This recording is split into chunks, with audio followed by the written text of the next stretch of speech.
Hello, I'm Alex Mozet, and welcome to Emergency Press Conference of Winner Take All, joined by Nick Johnson. Breaking news just this past weekend, the FTC is reshaping the antitrust argument against tech giants.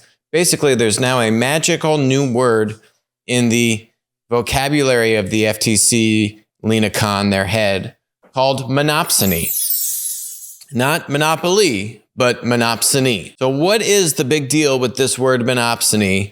And why is this a legitimate game changer in the fight against big tech? In short, is basically monopoly on the supply side. It's a word that's basically what it means, is you have a monopoly over the supply side. And I think what's a big deal is we've been talking a lot on the show for years now about how the real issue with these platform monopolies is they take advantage of the supply side, particularly where you have things like free products to consumers, where it's very difficult to prove consumer harm with something like Google or Facebook.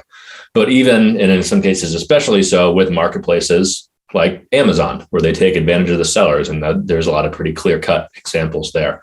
So seeing the FTC shift to now focus on this, what we would call producer harm, is a pretty huge deal, and one that we've been pushing for a while, certainly. We've talked for years on the show about how trying to label big tech as taking advantage of customers, i.e. being the consumer, a fool's errand. You're just never going to win that argument. We've been proven correct, unfortunately, for years now. And this actually isn't new, right? We've seen Ms. Vestager, who's the head of the EU kind of antitrust regulatory body, start talking more and more about this exact thing. No big groundbreaking win that they've had over in the EU, but certainly the rhetoric has shifted there. Probably a couple years prior to this kind of now revelation that has hit the US FTC. When we think about what did Microsoft get in trouble for in the 90s, it was actually taking advantage of suppliers. When you think about them favoring Internet Explorer over other internet browser apps, which were made by who? Developers, which are considered what? Producers and suppliers to a development platform. So, 25 years ago, I think is really when this precedent was set. It's been very odd to Nick and I why it's taken so long for the regulators to, echo a similar framing for this antitrust dispute. But this is a winning path. We've been saying this on the show for years, basically ever since the show's been out. So I don't know, over 3 years now. You need to treat producers like customers. Platforms have two customer groups, a consumer, yes, but also producers, third-party suppliers. So that's sellers on Amazon, app developers on iOS and Android, content creators on YouTube and Facebook. And when you focus on how platforms take advantage of suppliers, and the suppliers are also customers, there was the House Judiciary report, which was released last year, where they actually had a memo from Amazon, might have been page 276 in this report, where actually internal Amazon memos saying our sellers are our customers, and they are very, very important to us.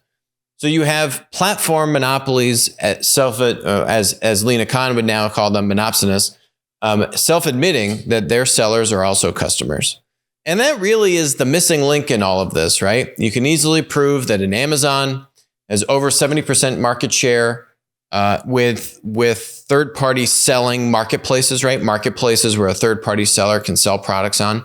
It's Amazon, and then falls drastically down to like maybe a Walmart marketplace, maybe an eBay, and then some vertical specific marketplaces like a StockX or a Goat. But they have a large, overwhelming majority of the market share for third-party sellers in the US.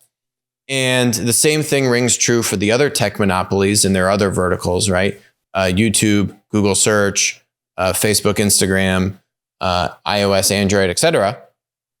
And when you frame it through that lens, you will win. You will win the court cases. They just have never actually done it until what looks like now. So this is a big, big deal. Yep, and I think it marks a pretty big shift. I think the dominant kind of antitrust theory comes from what they call the Borkian school of antitrust. He wrote a book called The Antitrust Paradox in '78, which was very influential through the 80s and kind of defined this focus only on consumer harm school of antitrust really for the last 40 years.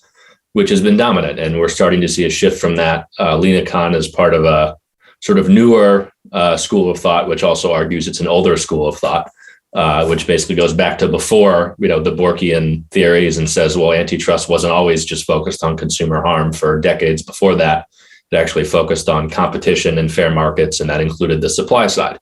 So it's in that sense, not as big a surprise that it comes from, her as the leader of the FTC, but it's certainly a huge shift to see the FTC starting to embrace this point of view when it's been decades at a minimum since we've seen this. And it looks like the first kind of thing they're taking aim at, there's a video here, December of 21, welcome in litigating labor monopsony, mergers and unilateral conduct. So it looks like they're really going after M&A. Then there's this press release just a few days ago, mid-January 22. Agencies launched joint public inquiry aimed at modernizing merger guidelines to better detect and prevent anti-competitive deals.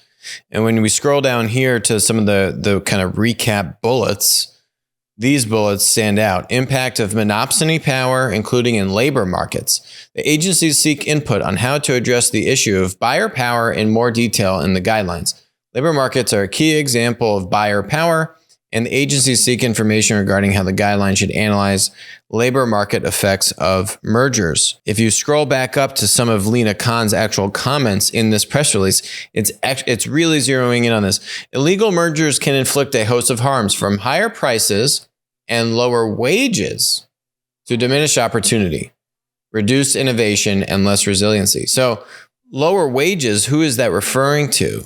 I mean, that's going to be your third-party sellers, let's say in a labor marketplace or a services marketplace. Uber drivers, for example, would be somewhere I would expect to see some cases brought along these lines. I think the other big one is the last bullet point in their section down here, unique characteristics of digital markets, where they talk about, they often have characteristics like, quote, zero price products, multi-sided markets, and data aggregation. What they're really saying is platform businesses. That's really what that's talking about there. They're saying, the unique characteristics of these dominant platform monopolies, and the old way of dealing with antitrust ain't working. So we've got to take this into account.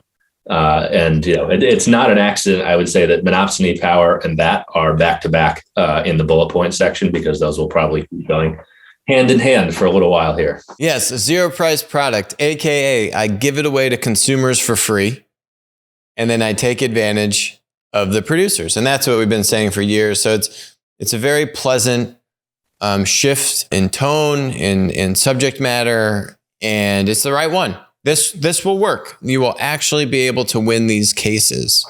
They've surprisingly, you might think, oh, well, they've never actually tried this model before. It's 2022, and they're now finally getting around to this. So, hey, better late than never.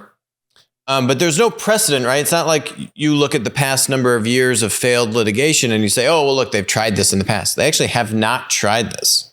This is entirely new ground, an entirely new approach for these regulators to take, and it's 100% the right one. So this is a big deal and a very exciting shift. Hi, I'm Alex. Thanks for watching the show. Make sure to hit that subscribe button, but even better, make sure to follow us on Odyssey, follow us on Rumble, and text us 203-646-5159. Text the word Monopoly. You'll be subscribed. You'll get updates about when we're going live, our latest videos, and we'll send you even a little goodie bag. And in the event that we all get banned from big tech, we'll still be connected. So Nick, if this works, actually when this works, is this going to be our next book, Modern Monopsonies? I think that it might be a little more legal focused than our last book was, but it's certainly worth a shot. That there's some things to say here. We've been saying them on the show, and maybe it takes a longer written form at some point.